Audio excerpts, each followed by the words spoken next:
Muito bem, então aqui, só para recapitular bem rapidinho, a gente viu semana passada ali os sutras referente àqueles obstáculos.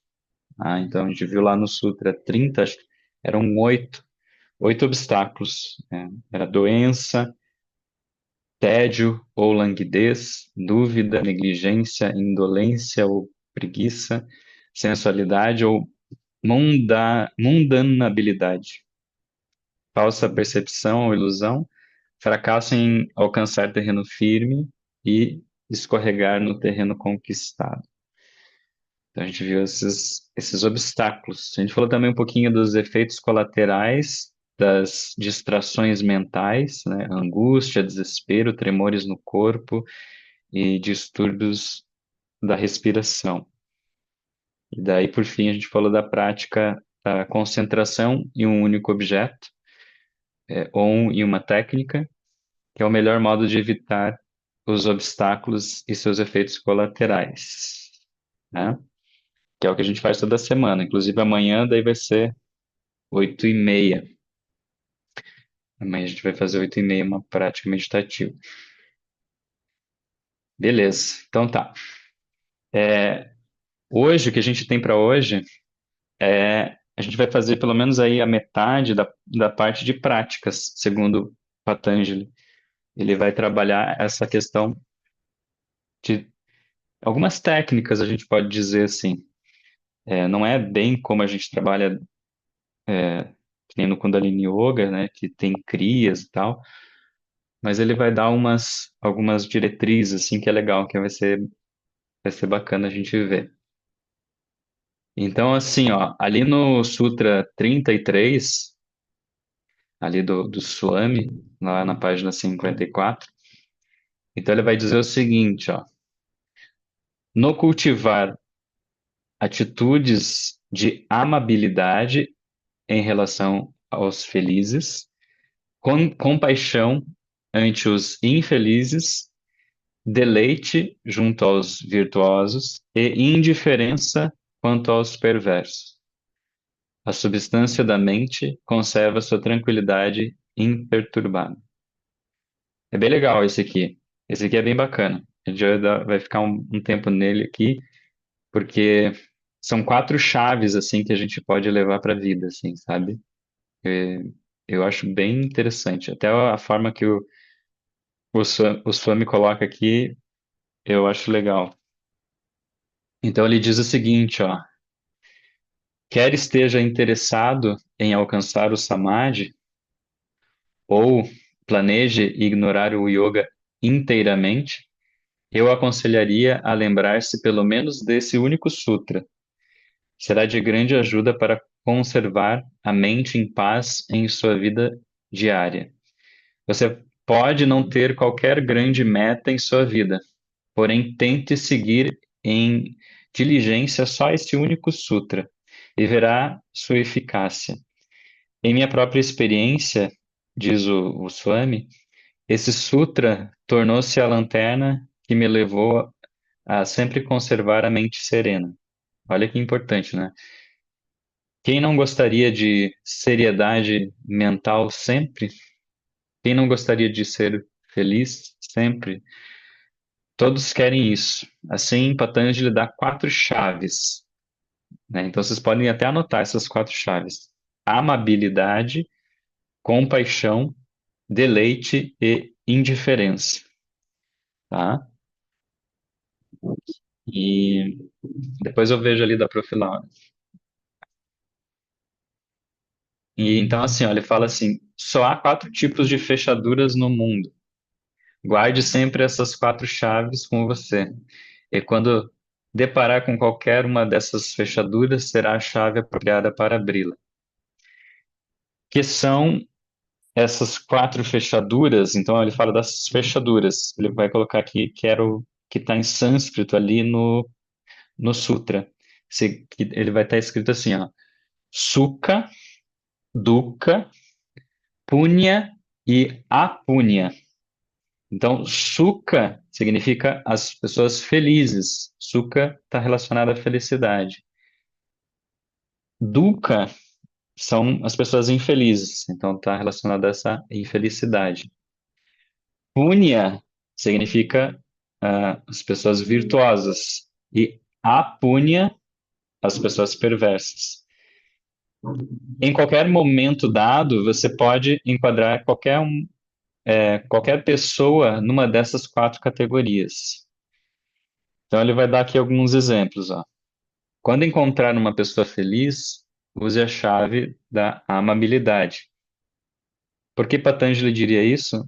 Porque mesmo há 4.000 anos atrás, deve ter havido pessoas que não eram felizes ao verem outras felizes. Ainda dá na mesma forma.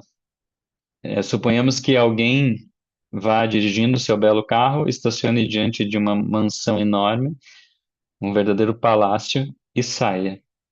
Outras pessoas estão de a pé na calçada, sob o sol quente, e sentindo-se exaustas. Quantas dessas pessoas estão felizes? Não muitas. Estarão dizendo: está vendo aquele carrão? Seu dono deve estar suando o sangue dos trabalhadores. Deparamos-nos com pessoas assim. São sempre invejosas. Quando alguém alcança nome, fama ou alta posição, tentam fazer-lhe críticas. Você não sabe, seu irmão é isso e aquilo. Deve ter havido algum tipo de proteção. Jamais se admitirá que possa ter progredido pelo seu próprio mérito. Com essa inveja, você não perturbará a outra pessoa, perturbará a sua própria sanidade. Ela simplesmente saiu do carro e entrou em casa, mas você está se queimando por dentro. Em vez disso, pense: que bênção Deus conceda a todos tal conforto. Eu também conseguirei isso algum dia. Faça dessa pessoa um amigo. Eis uma atitude que tem faltado em muitos casos, não apenas entre indivíduos, mas até mesmo entre nações. Quando alguma nação mostra prosperidade, o país vizinho sente inveja e quer arruinar sua economia. Por isso devemos ter sempre a chave da amabilidade quando vemos alguém feliz. É legal, né? Isso aí é bem óbvio, mas de certa forma, muitas vezes a gente pode entrar nesse papel, né? Nessa máscara. Pode estar bem escondidinho assim lá dentro. Talvez a gente às vezes não perceba, né? Esse incômodo de ver a outra pessoa feliz. Então, essa é a chave boa, né? Ver uma pessoa feliz, né, traz esse estado de amabilidade, de amar, né, de elevar sempre a outra pessoa. E ficar feliz por ela estar feliz, né? Eu acho que isso é tão básico, né? Você ficar feliz porque a outra pessoa está feliz. Mas, enfim, ele diz aqui, ó, e a próxima fechadura, a pessoa infeliz, bem, Swami, diz que cada um tem seu próprio karma. Ele deve ter feito alguma coisa horrível em sua vida passada, que sofre agora. Essa não deve ser nossa atitude, né? Porque daí você já pisar em cima de alguém que está numa situação de infelicidade não vai ajudar em nada, né? Ele diz assim: é possível que ele esteja sofrendo em consequência de um mau karma anterior, mas devemos ter compaixão. Então, sempre a compaixão sobre aquele que está infeliz, né? E essa infelicidade às vezes respinga em você, né? E aí, às vezes a gente se incomoda por causa disso. Então, primeiro a compaixão antes de jogar pedra, né? Se puder estender a mão para ajudar, faça. Se puder dividir seu pão pela metade, divida. Mas seja sempre misericordioso. Assim, agindo, você estará mantendo sempre a paz a paz e equilíbrio de sua mente. Lembre-se, nossa meta é conservar a serenidade de nossas mentes. Possa a nossa misericórdia ajudar ou não aquela pessoa, pelo nosso próprio sentimento de misericórdia, ao menos nós seremos ajudados, tá? Então é isso. Ele continua aqui, ó. Então, vem o terceiro tipo, das pessoas virtuosas. Quando encontrar um homem virtuoso, seja com, sinta contentamento. Ó, como ele é ótimo. Quero que seja meu herói. Eu deveria imitar suas grandes qualidades. Não o inveje, não tente destruí-lo. Admire as qualidades virtuosas que existem nele e tente cultivá-las em sua própria vida. Aqui eu acho que é essa figura do mestre, né, do guru, dessas pessoas que têm uma frequência elevada, né? Então a gente busca cultivar, né, isso, ao invés de querer ofuscar. Então é até bem tranquilo, né? Quer dizer, depende de cada um, né? E ele diz aqui por último, vem a última chave que é o perverso. Algumas vezes deparamos-nos com gente perversa. Não podemos negar isso. Assim, qual deve ser nossa atitude? Indiferença. Bem, algumas pessoas são desse tipo. Provavelmente esse aqui ele está dando exemplo, né? Provavelmente ontem eu estava assim, agora não sou uma pessoa melhor. Amanhã provavelmente ela estará melhor. Não tente aconselhar pessoas assim, porque gente perversa raramente aceita conselho. Se tentar aconselhá-las, perderá sua paz. Esse aqui é porque essa questão de indiferença é, é cruel, né? Há uma certa crueldade, mas, enfim, essa é a palavra que o Swami está usando aqui. Então, deixa eu ver lá, o que ele continua aqui. Ele diz assim, ó, ainda me lembro, essa fábula aqui é interessante, que o Swami conta. O Swami falando, ainda me lembro de uma fábula do Panchatantra que me contaram quando criança. Num dia chuvoso, um macaco sentado no galho de uma árvore estava ficando completamente encharcado. Exatamente no lado oposto, em um outro galho da mesma árvore, havia um pequeno pardal sentado em seu ninho suspenso. O pardal normalmente constrói seu ninho na extremidade de um galho para que fique suspenso e balance suavemente com a brisa. Dentro dele há uma moradia agradável, com um cômodo superior, uma sala de visitas, um quarto de dormir mais embaixo e até uma maternidade para o caso de dar à luz a alguns filhotinhos. Assim, você deveria ver e admirar alguma vez um ninho de pardal. Assim, estava quente e aconchegante dentro do ninho. Dando uma olhada lá fora, o pardal viu o pobre macaco e disse: Oh, meu caro amigo, sou tão pequeno, nem mesmo tenho mãos como você. Só um pequeno bico, mas apenas com isso construí uma bela casa, esperando por esse dia chuvoso. Mesmo se a chuva continuar dias a fio, estarei aquecido aqui dentro. O pardal conversando com o macaco, né? Falando. Ouvi Darwin dizer que você é o ancestral dos seres humanos. Então, por que não usa seu cérebro? Construa uma pequena e bela choupana em algum lugar para abrigar-se durante a chuva. Mas o pardal também ele provocou, né? Você deveria ter visto a cara daquele macaco. Era terrível. Aí o macaco falou: Ó, seu diabinho, como ousa tentar aconselhar-me? Está me provo- está me provocando só porque está quente e aconchegante dentro do seu ninho. Espere que vou Espere que eu lhe mostre como é que você vai parar. Aí o macaco passou a arrebentar o ninho em pedaços e o pobre passarinho teve que voar para fora e ficar encharcado com o macaco. Aí o Swami continua. Eu era bem criança quando me contaram essa história, e ainda me lembro dela. Algumas vezes deparamos-nos com tais macacos, e se você lhes der conselho, tomam isso como um insulto. acham que você está orgulhoso de sua posição.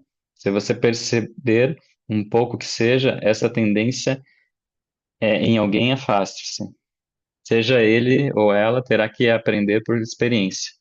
Dando conselho a pessoas assim, você apenas perderá a paz de sua mente. Há alguma outra categoria que você seja capaz de pensar?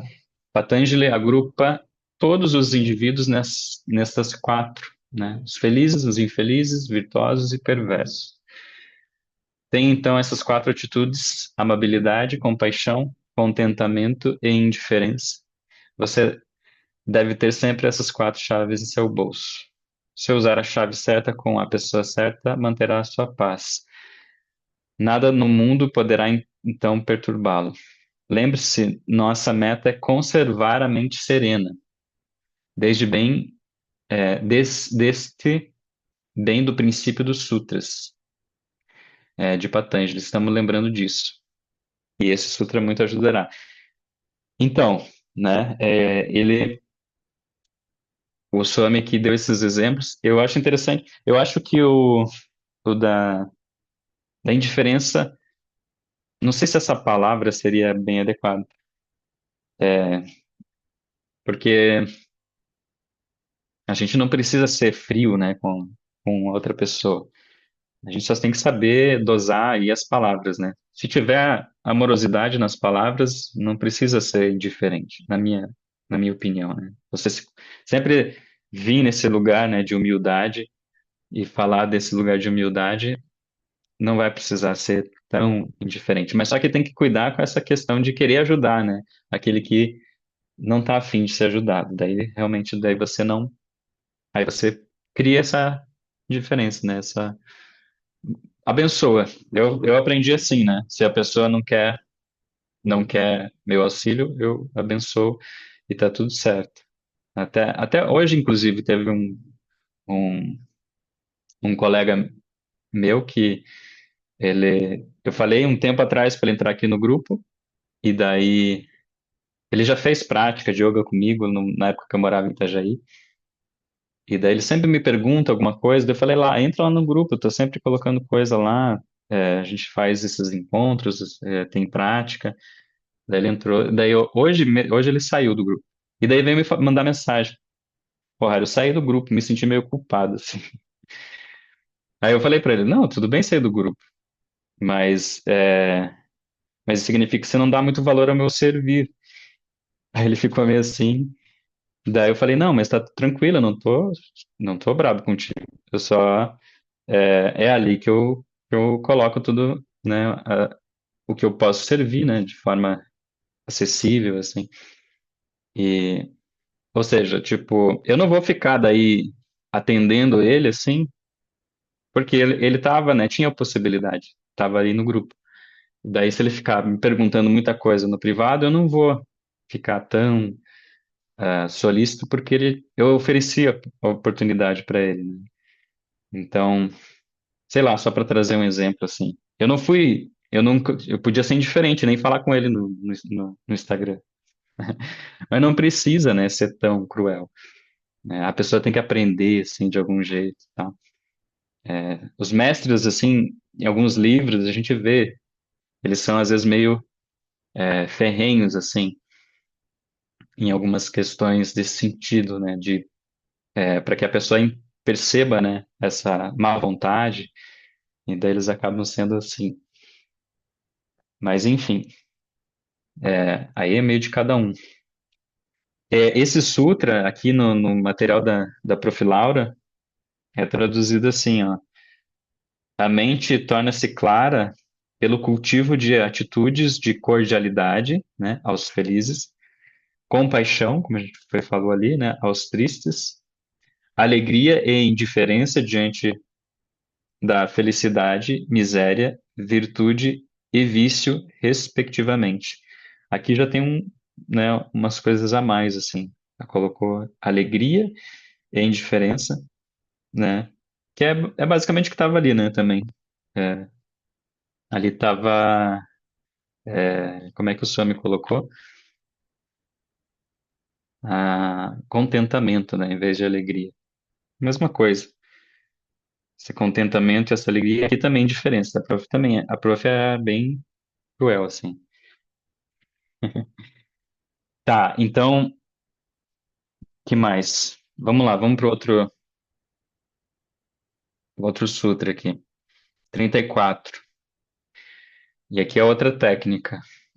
Ou a tranquilidade é mantida por expiração controlada ou retenção da respiração. Maravilha, agora sim. Agora a gente começa a falar da questão de pranayama, né? Então o Swami fala aqui, ó. Patanjali aqui fala sobre pranayama, ou o controle do movimento do prana, que encontramos durante nossa respiração, né? Eu acho muito simplista falar pranayama como respiração, né? Eu acho que vai muito além disso. Tá, por exemplo, na alimentação, né? Tá na forma que a gente toca as coisas. Então, não é só respiração, tá? Mas em geral é traduzido assim. Então ele continua aqui, né? Segundo dizem alguns especialistas em pranayama, Patanjali quer dizer que devemos reter externamente a respiração. Em vez de inspirar e prender a respiração, expirar e prender, né? Então ele está falando dessa questão da gente. A gente faz algumas técnicas, né, como técnicas de pranayama, de inspirar, reter o ar, né, daí exalar, reter o ar. Então aqui ele está colocando mais específico de você soltar bem o ar e reter vazio. É porque essa é a parte mais avançada, vamos dizer assim, dentro de pranayama. Geralmente o pessoal tem mais dificuldade nessa parte. Soltar todo o ar e segurar vazio. Você começa a ficar, basicamente vai pirar, assim. É bem desafiador no começo. Então, é mais fácil, vamos dizer assim, inspirar e segurar. Tá trovejando bastante aqui. Se caso cair a live, você já sabe, que hoje tá bem forte aqui. Vamos continuar aqui, ó. Patanjali, porém, não entrou tão a fundo nos diferentes tipos de exercícios respiratórios e provavelmente quis dizer que devemos apenas acompanhar e regular a respiração. Comece com uma profunda expiração, então acompanhe a inspiração vindo lentamente para dentro e para fora. Da mesma forma, é praticado na meditação budista chamada Anapanasati. Anapana é similar ao Pranapana no Hatha Yoga. Então, assim, isso também tem no Kundalini Yoga. Prana é tanto. Quando só esse termo apenas prana, a gente está se referindo à energia vital. Energia é uma coisa engraçada porque a ciência, ela, né, a ciência moderna, assim, ciência quântica, vai falar de energia, sendo que ela é algo que você não consegue medir, né? Você consegue medir as consequências da energia, mas a energia em si você não consegue ter isso dentro da nossa ciência moderna. A ciência iógica, daí ela entende a existência de prana como sendo o, a, o núcleo, né?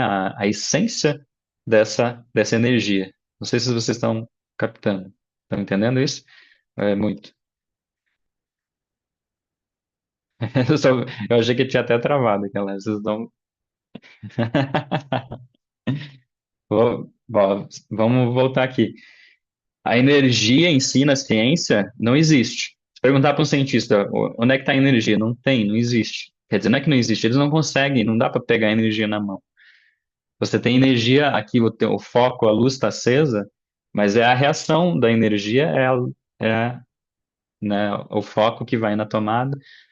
É tudo, a gente só vê a reação da energia. pela ciência moderna. No yoga, que é a ciência mística, o yoga deu nome para isso, que é prana. Prana é o que dá origem à energia, entendeu? Basicamente isso.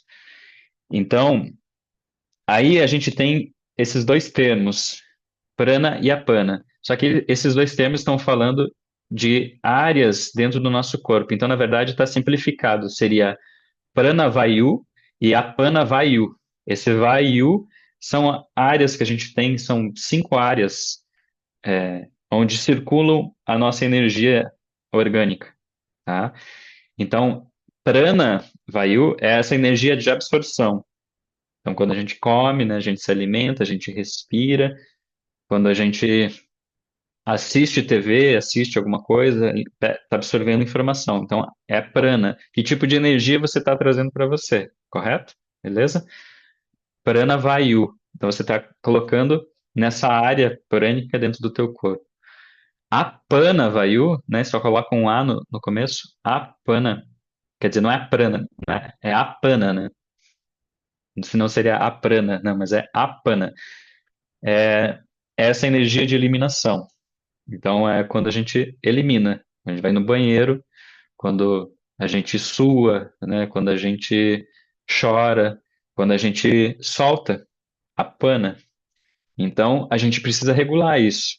Então, o yoga basicamente é isso, sim, é o trabalho de regular isso. Você não pode nem estar com muita energia, senão você vai ficar inquieto e paranoico. Se a energia estiver na mente, vai ficar paranoico. Se a energia estiver no corpo, você pode ficar doente, tá? Exausto e tal, cansado, etc. E a pana, se você não consegue eliminar, mesma coisa, vai adoecer, né? Então, a regulação é isso, no sentido energético, né, do nosso corpo. Não sei se foi claro, dá um joinha se eu conseguir esclarecer. Porque ele só fala que a prana e a pana, né? Quer dizer, vamos ver se ele fala mais um pouco aqui. Pode ser que eu tenha me adiantado. Ele diz assim, ó, a força que move para cima, prana, a força que move para baixo, apana. De fato, Hatha Yoga é baseado principalmente no equilíbrio dessas duas forças. Hatha significa sol e lua. Os dois opostos devem ser mesclados suavemente. Diz ele, né, no caso aqui o Swami dizendo que Patanjali, diz ele que para trazer paz à mente deve-se então acompanhar e regular a respiração. E é isso, né, queridos? Realmente, se você a nível sutil consegue regular o teu campo energético na tua respiração, você mantém um fluxo de oxigenação, né, para a tua mente. Porque se você está ofegante, a mente tende a ficar agitada. Se você respira pouco, né, aí você tem letargia. E isso tem a ver, né, com não só aqui na cabeça, né, mas essa movimentação energética no corpo, todos esses vaios se equilibrando, e isso vai vindo com a prática do yoga, a prática física, né, e também esses exercícios de pranayama também vão ajudar, né, nessa regulação desse fluxo energético. Aí ele continua aqui. Devemos sempre lembrar que a mente e o prana, ou respiração, têm íntimas conexões. Diz o grande santo da parte sul da Índia, Tirumolar, nem sei se é assim que você fala, mas ele estava dando exemplo desse cara aqui. Onde a mente vai, segue o prana. Ah, isso é real. Inclusive tem, aí eu esqueci de separar aqui para vocês, depois eu mando lá no grupo. Tem um material do Yogi Bhajan, que foi o mestre de Kundalini Yoga. Inclusive, o material é prana, pana, alguma coisa assim. Fala, é todo um conteúdo, um livro só falando sobre esses fluxos energéticos. E dentro do Kundalini Yoga tem mantra, Pavan Guru, Pavan. Pavan significa essa energia que, que se move, né? Então, nós somos energia que se move, a gente se desloca.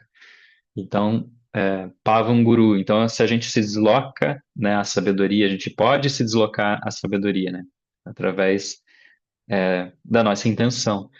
Então, é um mantra que fala disso, né? Pavana, Pavana, Pavana, Pavam, Pará, Pavam, Pavanguru, Waheguru, Pavanguru, Pavanguru, Waheguru. É assim o mantra. Nem melodia é legal. É bem gostoso de fazer essa melodia. Você fica cantando esse para parar. Então é como se você estivesse se movendo em direção a essa sabedoria. Tem até alguns uns movimentos que se pode fazer com essa meditação, bem bacana. Então, só para trazer um outro exemplo, né, disso. E então o Swami continua aqui. Vemos isto até em nossa vida diária. Se a nossa, se a sua mente está agitada, você respira pesadamente. Se você estiver profundamente interessado em ler alguma coisa ou pensar seriamente em interromper a concentração para observar sua respiração, você notará estar respirando com dificuldade. Eis porque, após uma reflexão demorada, você suspira com força ou respira profundamente, né? Não tem aquela. Ah, a gente volta e meia faz isso, né? Eu, nas práticas de yoga, quem já fez prática comigo, eu incentivo muitas vezes a pessoa, quando faz um exercício pesado, ela fazer. Ah, porque ela não se dá conta de que está carregando. Então, a pessoa fez um exercício, exigiu, e daí ela fica ali presa. Solta, respira. Lembre que você está fazendo esse movimento, né, de fluidez. Então, é meio que a gente tem que ficar lembrando, né, para o nosso sistema orgânico, que ele foi mal acostumado. A gente mal acostumou, a gente limitou, a gente foi bloqueando o nosso sistema energético. O Akal, meu professor, ele disse uma vez algo muito interessante. Ele diz o seguinte, que muitos dos nossos traumas de infância, a criança, o que que acontece? A criança está lá, solta, né? Totalmente pura, apenas vivendo, experimentando a vida. Aí vem os adultos, não pode fazer isso, não, não pode, faz, dá uma repressão de alguma coisa. O que que faz a criança? Ela segura a respiração, ela se assusta e ela segura a respiração. Quando ela segura essa respiração, num nível sutil, ela cria um bloqueio em algum dos nadis. Esses vaius que eu falei, o, o, o caminho, tipo, como se fosse um mapa, que nem a gente olhar para um mapa, o mapa do Brasil, e você vai ver as estradas, acho que assim fica melhor, ou as veias do corpo também. Então, nosso corpo tem 72 mil nadis, que são esses canais energéticos. Os dois principais nadis estão aqui, ó, Ida e Pingala. Esses são os canais principais. Mas há 72 mil canais. Quem faz acupuntura, né, que o pessoal usa aquelas agulhas, eles estão colocando a agulha para localizar um nó, que é um cruzamento entre esses nadis. E daí a agulha busca destravar esse nó, né? Então, muitas vezes, quando você faz prática de yoga, ou vai fazer, sei lá, algum exercício também, e destranca essa energia, né? Você solta. Por isso o yoga é tão focado em flexibilidade. Você quer alongar e soltar e destravar, né? Esses nadis. E então é interessante isso. Então a criança, ela bloqueia ali e daí pensa o quanto que a gente vai bloqueando na nossa vida. E isso vai encurtando a nossa capacidade de movimentação energética. Até chegar, às vezes, a um ponto de respirar de forma curta. A gente fala dentro do yoga que a pessoa tem uma respiração curta, mas é uma respiração defeituosa, assim, a pessoa respira aqui só por cima, ela não usa o diafragma, porque daí também vai bloqueando com a má alimentação, com um monte de coisa, né? Drogas e vários vícios, a pessoa vai deixando de respirar, que é o básico do básico, do básico, da questão energética e da vida, né? Eu sempre falava isso lá para os meus alunos lá, que quando eu atendia na clínica, porque eles fumavam bastante, tinham problemas, né, com entorpecentes e tal. E daí eu falava, ó, você pode ficar até uns 2, 3 dias sem comer nada. Vai estar, teu corpo pode ficar 2, 3 dias sem tomar água. Teu corpo, ele dá um jeito. Pode ficar até mais do que isso, mas só para dar um exemplo, de 2, 3 dias. Mas quanto tempo você consegue ficar sem respirar? Quanto tempo você consegue ficar sem respirar? Eu falava isso para eles, isso, meu Deus, é realmente. Porque daí a maioria respira tão pouco, as pessoas respiram num nível assim de que se der um negócio, já era. Eu já falei isso aqui, que nem a gente teve pandemia, o que que aconteceu? Não conseguiam respirar, muita gente veio a óbito, porque não tinha um pouquinho a mais de aprofundamento na respiração, que é o básico do básico da questão energética, né? Mas as pessoas estão sempre se entupindo de coisa, tentando, né, achando que isso vai nutrir, mas o que nutre é prana, né, queridos? Não, é prana que vai nutrir. Quanto mais prana fluindo, melhor. Por isso que vai ter lá yogis e outras, né, é, outras pessoas de outras culturas, não só yogis, que dominam tanto esse processo que nem comem, nem respiram, né? O Yogananda falava do mestre dele, que ele chegou num estado de iluminação tão grande, né? Que é o que a gente está vendo aqui, atravessou vários samadhis. Você não via a respiração dele se movimentando, ele não respirava mais nesse sentido como a gente conhece, né? Então, isso parece um tanto louco, mas é bem comum na Índia, quando as pessoas desenvolvem os siddhis, né, que a gente fala. Siddhis são certas habilidades, assim como telepatia, e é, a pessoa consegue ter a facilidade, né, de aparecer em outros lugares, enfim, coisas que para a gente, nossa, mas como isso? Porque há esse nível de relação sutil, né, com o prana, com a energia vital. Então, por isso que a gente é importante enfatizar isso aqui, que é o que o Patanjali está falando, né? Ele está dando uma ênfase grande aqui a essa questão de prana e apana, desse equilíbrio da energia vital, que, claro, a gente acaba meio que simplificando na respiração.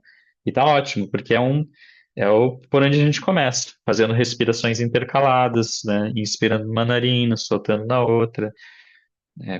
Nossa, quantas pessoas vêm me relatar, nossa, Hari, eu ficava assim, pensando, nossa, ela vai falar de uma prática específica. Não, ela falava, eu consegui sair de uma situação difícil, sei lá, no trabalho, porque eu lembrei de respirar. Deu?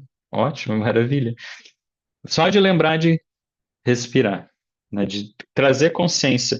E as práticas de pranayama, e entre outras, esse estado de consciência não precisa você parar tudo para lembrar, né, da respiração.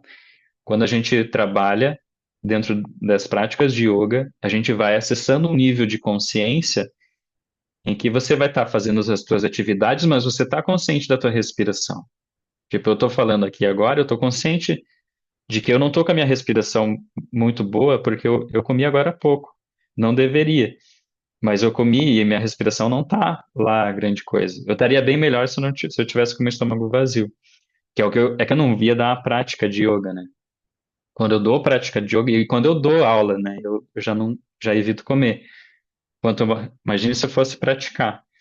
Então a gente tem que se manter vazio para que o prana possa criar esse espaço, essa dimensão de consciência corporal, psíquica, né? A gente criar essa dimensão, esse fluxo psíquico depende de como que você está operando esse campo energético.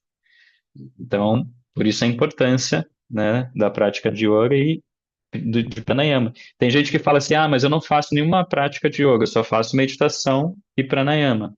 Mas ela está fazendo uma prática, né? Não tão vigorosa às vezes como alguns exercícios, né? Talvez não trabalhe, aí vai demorar um pouco mais para dar um impacto na psique, né? Se você ficar só ali no fluxo muito, porque no Kundalini Yoga a gente tem mantras, a gente fica em posturas e dá uma judiada do corpo, a gente fica com uma dor no corpo, mas a gente dá uma acelerada, um impacto nesse campo energético que depois o corpo meio que vai agradecer, né?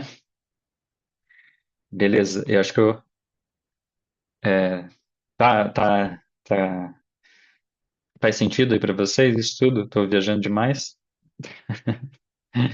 Qualquer coisa vocês colocam nos comentários aí. Pessoal que chegou, né, às vezes um pouquinho depois, pode perguntar se tiver alguma coisa que não está encaixando, se eu estou viajando demais. É, vamos continuar aqui, o Somi falando, onde é que ele estava aqui. Se você tiver profundamente interessado em ler alguma coisa, esse aqui já foi, não. Ele estava falando do Hatha Yoga. É, isso prova que quando a mente está concentrada e sem agitação, a respiração para. Ó, aquele lance que eu falei, do nível de consciência super elevado que a respiração ela tá ali, mas ela não há aquela não precisa de toda essa dessa, como é que eu posso dizer, extravagância. A respiração deixa de ser extravagante. Acho que essa palavra ficou legal. Então, os mestres têm uma respiração tão sutil, tão, né, esses que chegaram em um estado de iluminação, que a respiração não é extravagante, mas está ali o fluxo energético acontecendo. Acho que assim ficou melhor, porque senão a pessoa pensa, nossa, mas não respira, como assim? É, então ele diz aqui, ó, chama-se isto Kevala Kumbhaka, Kumbhaka, perdão, Kevala Kumbhaka. É que Kumbhaka é esse, esse lance de você reter com o pulmão vazio, né? Ou retenção automática da respiração sem esforço. As pessoas que ingressam em meditação profunda descobrirão isso. Eu até fiz um vídeo, depois eu passo para vocês. Eu estou treinando, agora eu parei um pouco, mas eu estou treinando o Nauli. Nauli uma técnica bem legal de massagem é, abdominal, em que você faz um movimento ali com com a tua região ali com os músculos ali da região abdominal e você faz uma massagem nessa área. Isso ajuda para quem quer treinar isso que o senhor me falou, desse kumbhaka, para você puxar, né, que você suga eu não vou fazer agora justamente porque eu comi, se não tivesse comido, eu acho que eu até poderia mostrar para vocês, mas eu vou mandar um vídeo lá. Eu consigo fazer bem meia boca um pouquinho dessa massagem. Mas tem alguns yogis que fazem bem bonitinho, assim, essa massagem, essa região dos órgãos. E é muito bom para eliminação, né? E para movimentar, né? Essa energia e desenvolver essa respiração profunda. E aqui, para finalizar, ele diz assim de modo inverso, se você regula prana, automaticamente você regula também a mente. Eis porque sempre que estiver agitado, preocupado ou confuso, você deve respirar fundo algumas vezes, mantendo a mente concentrada na respiração. Dentro de poucos minutos, perceberá que a mente está completamente serena. É uma indicação muito útil para nossas vidas diárias. Suponhamos que, de repente, você é acometido de um acesso de raiva. Respire fundo algumas vezes, acompanhe a respiração e a raiva passará. Qualquer que seja a agitação na mente, regular a respiração será de muita ajuda. Então é isso que eu tinha falado ali, né, queridos? Essa é a parte, né, de quem está aprendendo, geralmente, né, de lembrar, opa, começa a ter raiva e começa a sair, né, tem essa perda de si, né, de história com raiva e perde completamente esse vínculo prânico e estoura. E daí essa energia se transforma em raiva, né, em um veneno. Então, quando você começa a aprender, né, voltar para a respiração, voltar, então você relembra. Mas com a prática diária, com sadhana, principalmente de Kundalini Yoga, quando trabalha muito esse fluxo energético, isso vai ficando tão natural Que daqui a pouco você não fica mais nesse lance de lembrar da respiração, né? Você tá com esse estado de consciência quase constantemente, né? E por isso que impacta muitas vezes em outras áreas, na alimentação, por exemplo. Dependendo do nível de respiração, você começa a diminuir a, o consumo de alimentos densos, né? Carne, por exemplo, porque a carne demora horas e horas, dias, na verdade, para digestão. Então, para a questão prânica, faz sentido ter esse negócio aqui o tempo muito demorado para ser dissolvido. Porque daí, ao mesmo tempo que você aprofunda e fica calmo e suave, o teu fluxo de energia aumenta, porque é assim que a gente faz a energia de Kundalini subir, né? Com o aumento dessa potência energética. E só que ela é sutil, né? Tá? Eu vou falar mais disso lá no sábado. No sábado eu vou fazer uma live, a gente vai conversar bastante sobre a ativação da Kundalini. Então aqui, ó, vamos para o Sutra 35 e talvez, como fluir aqui, a gente fecha aí no 35 ou talvez ali no 36, porque daí a gente está bem no cronograma aqui. Então, o Sutra 35, ele diz o seguinte: ou a concentração em percepções do sentido sutil pode causar firmeza da mente. Então, o Swami diz aqui: a certa altura da prática inicial de concentração, ocorrem várias percepções extraordinárias do sentido. Elas mesmas podem tornar-se objetos úteis em concentração posterior para tornar a mente firme. Perdão, alguém pratica yoga e não vê qualquer benefício. Pode perder interesse e começar a duvidar de sua eficácia. Assim, para tornar-se mais confiante, você pode concentrar-se nas percepções extraordinárias do sentido que vem após algumas práticas contínuas. Desse modo, que saberá que está progredindo em acuidade. É algo como um teste de papel de tornassol. Esse papel de tornassol é aquele para ver o nível de pH, né? Se está muito ácido ou alcalino. Então, o que ele está querendo dizer aqui, o Swami, né, com essa percepção para manter a mente firme? Então, é um nível de concentração, né, que em uma experiência. Vamos pegar aqui o Kundalini Yoga.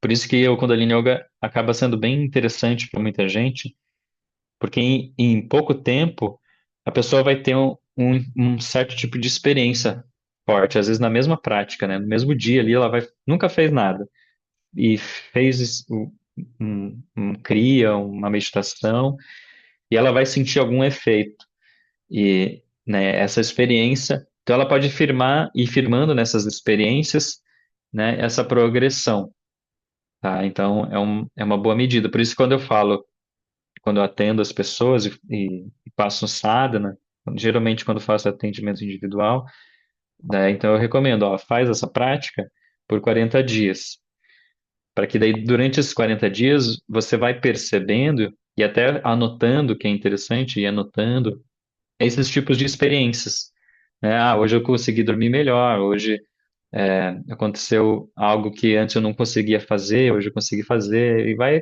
aparecendo indícios, né, dessas experiências, e a mente vai se firmando nesse progresso, né? Então é uma forma, que o Patanjali trouxe aqui de trazer essa firmeza para a mente, porque senão ela perde interesse, né?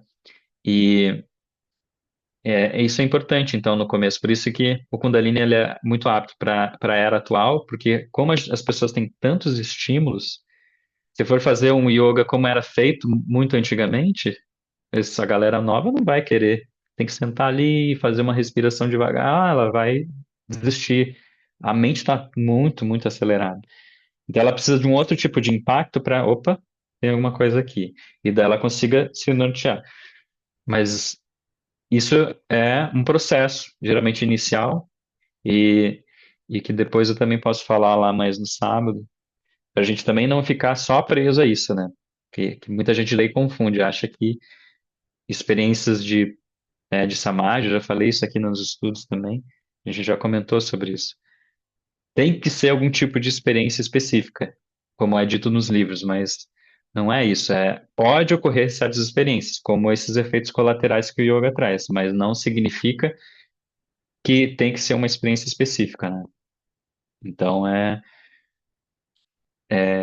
interessante, né, para a mente criar essa firmeza do propósito, né, de concentrar e poder aprofundar, mas não é só sobre isso. Vamos ver se o Swami também aprofunda isso. Ó. Ele fala aqui, ó, um exemplo é concentrar-se na ponta do nariz. Ele vai trazer esse exemplo aqui da ponta do nariz. Não exagere ou terá dor de cabeça. Não olhe realmente para o nariz. É como se estivesse olhando para ele.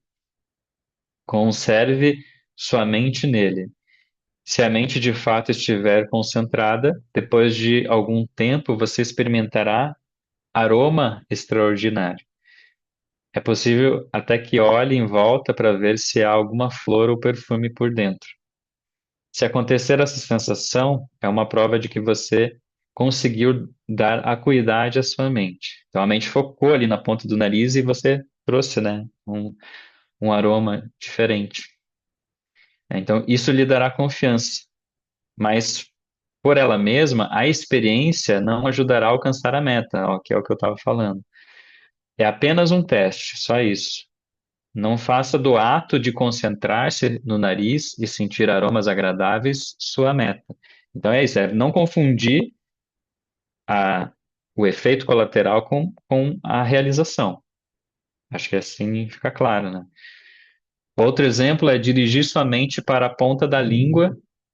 Se a concentração for suficiente e profunda, você sentirá um gosto agradável sem comer coisa alguma. Se não puder senti-lo, ainda terá um longo caminho a percorrer.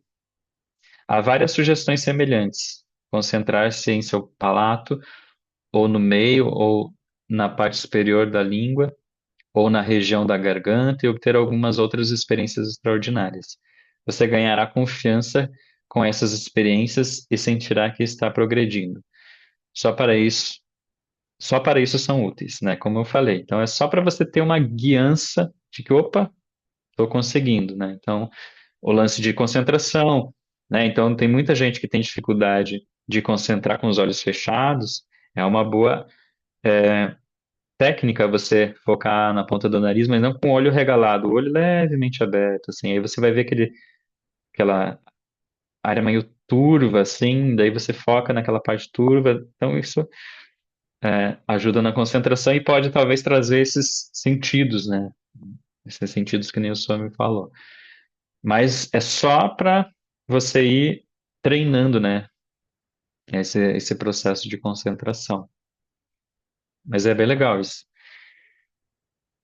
Muito bem, ó, vamos finalizar aqui com o Sutra 36, que é bem curtinho aqui, que ele coloca. Ou concentrando-se na suprema, sempre bem-aventurada luz interior.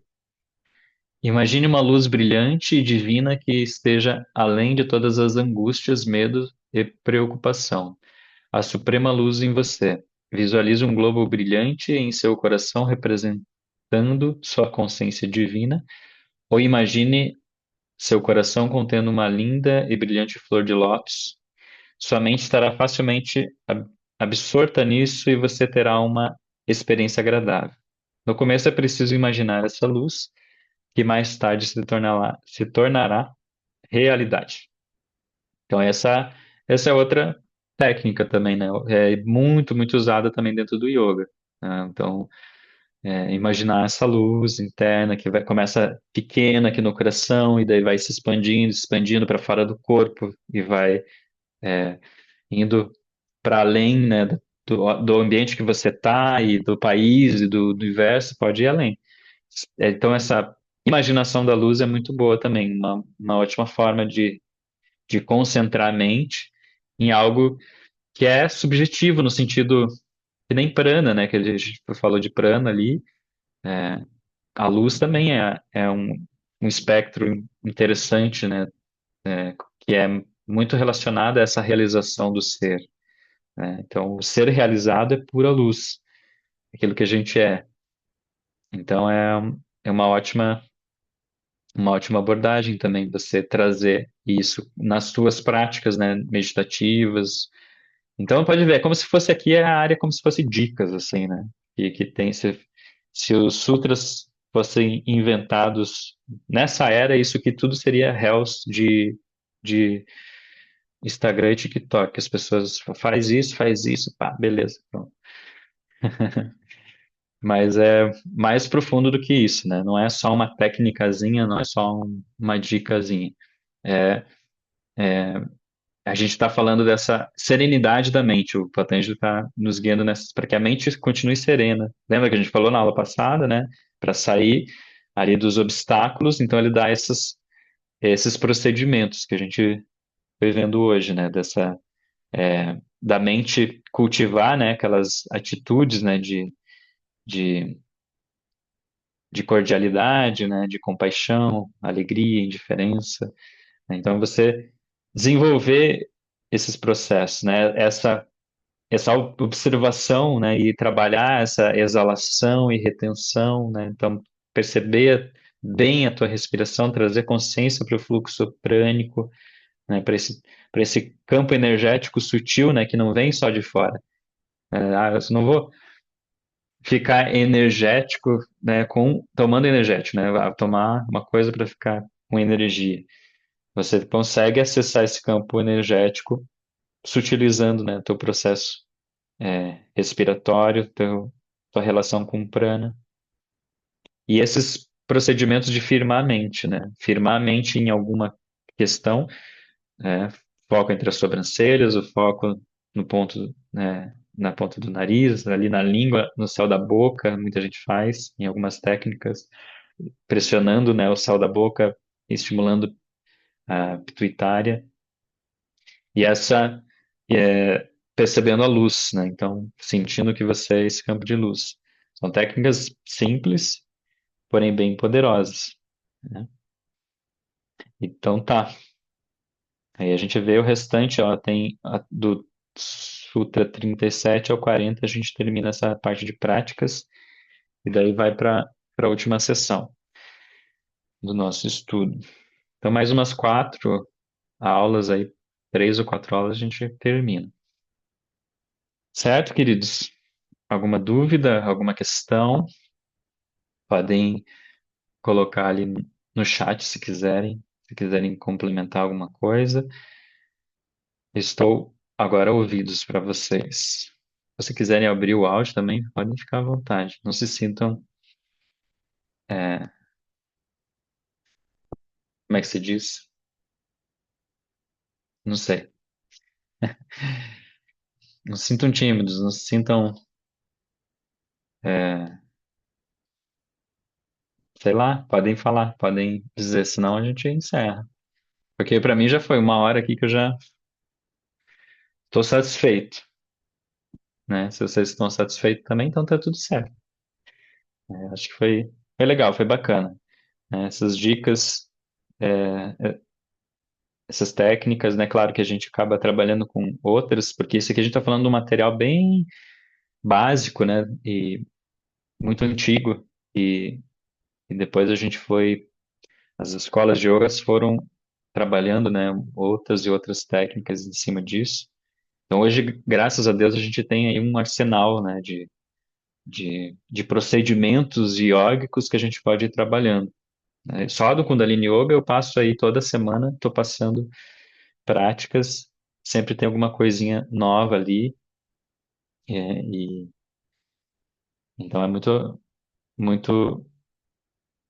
muito válido, é muito enriquecedor. Certo? Então, finalizamos por hoje. Então tá, gente, gratidão pela presença e a gente se vê amanhã às 8h30 tem prática aqui, se vocês quiserem, então todos convidados. A gente vai fazer uma prática bem bacana, tá? A gente se vê. Beijo no coração e até. Tchau, tchau.